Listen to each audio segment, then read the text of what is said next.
Ce vârstă aveți? 55. 55. Mm-hmm. De unde ați venit? De la Galați. De la Galați. Ce vă doare?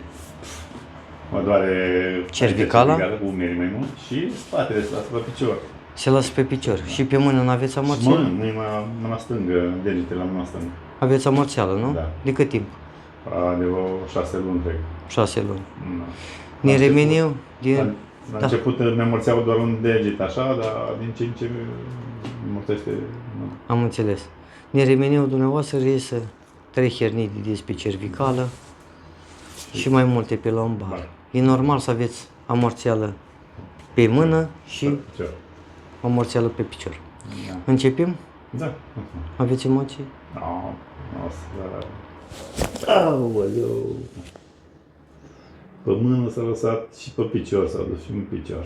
Au, ca să înțelegeți cum merg nervii și cum merg terminațiile nervoase. S-a dus pe degetul mic așa, am simțit ca și cum a țepat ceva, da.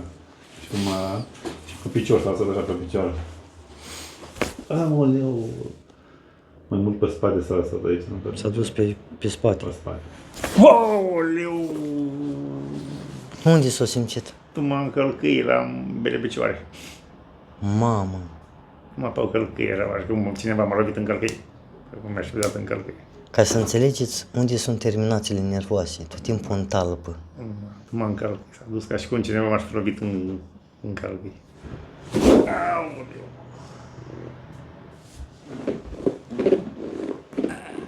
O, ce trosnești, vezi? Da.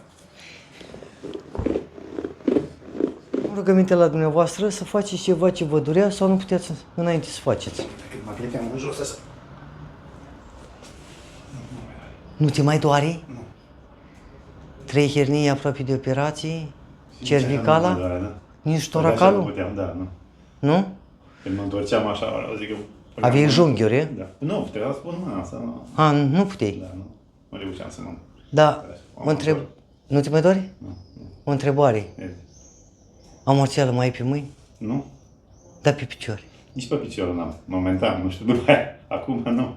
Deci nu mai e. De așa, degetele la picioare. Astea 3 erau... Amorțite. Da. Și acum nu mai e. Nu. Nu mai... Oficial, s-au făcut procedurile de osteopatie, s-au făcut masaj terapeutic, s-au făcut tot, se vede rezultate. Da. Vedem asta până la ședința următoare. Să vă fie de bine. Pare bine? Dar per total e bine. Da, per total e bine. Și ne vedem. Doamne ajută!